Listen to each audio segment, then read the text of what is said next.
sot nga Rjolli, kena një përgjigje për zëvendës kryeministren, me që foli parlament për çështjen e Rjollit, dhe mbje kesh zonja zëvendës kryeministre, po nuk je informu siç duhet. E para tha që ne respektojmë vendimet e gjykatës. Në qoftë se do respektosh vendimet e gjykatës, dashur zonja zëvendës kryeministre, minimalisht do merresh parasysh edhe vendimet e gjykatës që ne kena, sepse kena parafat me shpellës. E kena 1995 e 1996 që jena pronar. Dhe në qoftë se do kishe vërtet prap respekt për gjykatat, do prishe sa fliste gjykata se ne jena gjatë proces gjyqësor me fatmirë shpezën për pronën tonë. Dhe do prishe sa fliste gjykata, kush ka të drejtë, pastaj t'jepi lejën e ndërtimit. Që e ke dhënë kundërshtim me ligjin, sepse nuk lejohet t'jepet një lejë ndërtimit në një pronë që është proces gjyqësor.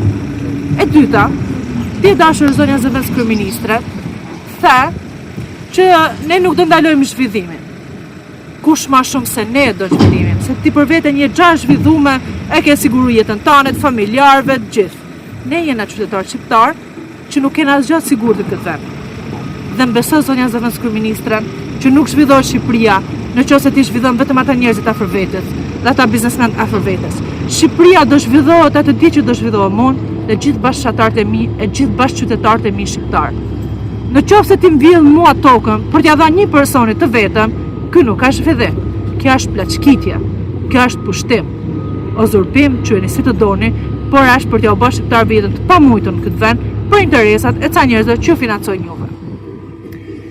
Pastaj, them merrni me qetësi, do qetësi kjo punë.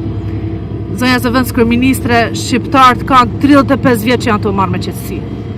Qeveri mas qeverijet, grabitje mas grabitjet, poshtrim mas poshtrimit, ne prap jena qetë.